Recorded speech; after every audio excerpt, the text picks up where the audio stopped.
اقوام متحدہ کے مطابق روس کے اعلان کردہ 5 گھنٹے روزانہ کی جنگ بندی کے باوجود شامی حکومت کے مخالف باغیوں کے زیر قبضہ علاقے غوطہ پر حملے جاری ہیں۔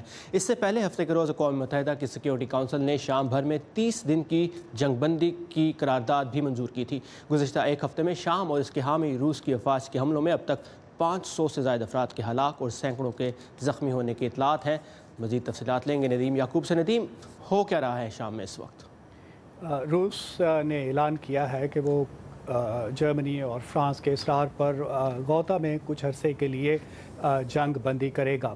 روس صدر بشار الاسد کا حامی ہے اور یہ جو عسکری کارروائیاں غوطہ میں ہو رہی ہیں ان میں بھی وہ شامی سیکورٹی فورسز کے ساتھ شامل ہے۔ غوطہ جو ہے وہ دمشق سے تقریباً 10 کلومیٹر کے فاصلے پر ہے، جہاں پر شام کا کہنا ہے کہ جو عسکریت پسند جہادی گروہ ہیں ان کا کنٹرول ہے۔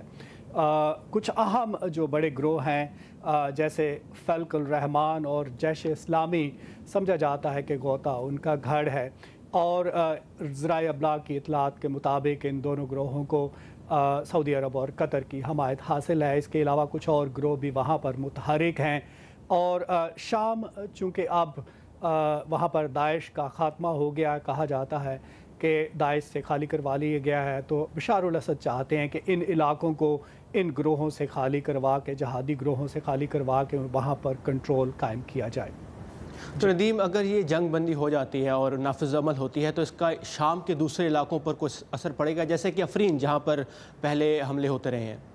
افرین کے بارے میں ترک حکومت نے کہا ہے کہ اس جنگ بندی کا افرین سے کی صورتحال سے کوئی تعلق نہیں ہے۔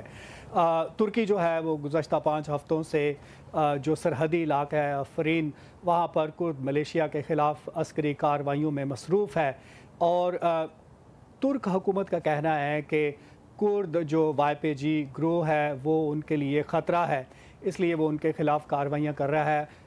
یہاں پر یہ ہمارے سامنے جو ہے ان کو بتانا ضروری ہے کہ امریکہ جو ہے وہ داعش کے خلاف کرد گروہوں کو ان کی حمایت کرتا رہا ہے، ان کو مسلح کرتا رہا ہے، اور امریکہ نے کچھ ہی عرصہ پہلے اعلان کیا کہ وہ یہ جو کرد جنگجو ہیں ان پر مشتمل ایک بارڈر سیکیورٹی فورس بھی قائم کرے گا۔ جی ندیم، اور غوطہ پر حالیہ حملوں میں دنیا بھر سے تشویش بھی سامنے آئی ہے۔ Thank you Nadeem for these updates.